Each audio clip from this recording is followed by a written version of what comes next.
analysis allows strategic decision makers to systematize the analysis of the external and internal environments their companies compete in. Now that we know how to create and use the matrix, let's work on it with a real-world example. Let's consider the food industry and let's focus on a leading player operating as an international fast food chain.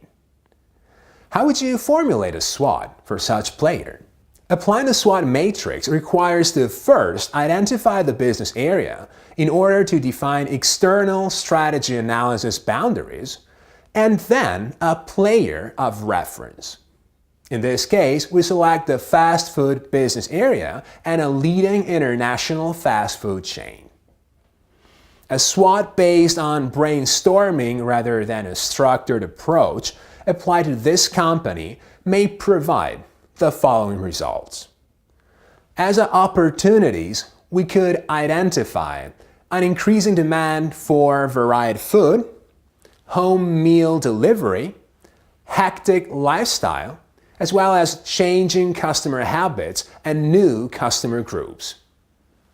The trends representing threats are saturated fast food markets in the developed economies, trends towards healthy eating, since we are focusing on fast food rather than the food industry in general, local fast food restaurant chains, currency fluctuations, and lawsuits against big players. Moving down to the internal analysis, a leading player's strengths could be having the largest fast food market share in the world, showing a brand recognition valued dozens of $billions, a few $billion advertising budget, locally adapted food menus, partnerships with best brands, a large share of restaurants owned by independent franchises, and children targeting.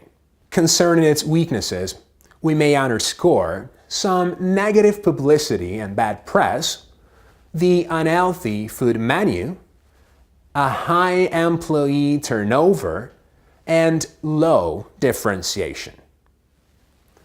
The company could hence formulate strategic alternatives such as include an healthier diet, like salads, launch home delivery based on its strong distribution network and brand, and be more transparent about its food properties, such as calories and fats. These strategic alternatives can be assessed, selected, and bundled together to create an overall business strategy. We could make many other examples of SWOT application in different industries. Notwithstanding the specific case we select, a key principle should always stand. The perspective and standpoint should change from the external to the internal analysis and should be that of the average industry player concerning external analysis, while it should consider the specific company of reference compared to its competitors when it comes to internal analysis. Let me stress again why SWOT is so important for strategy.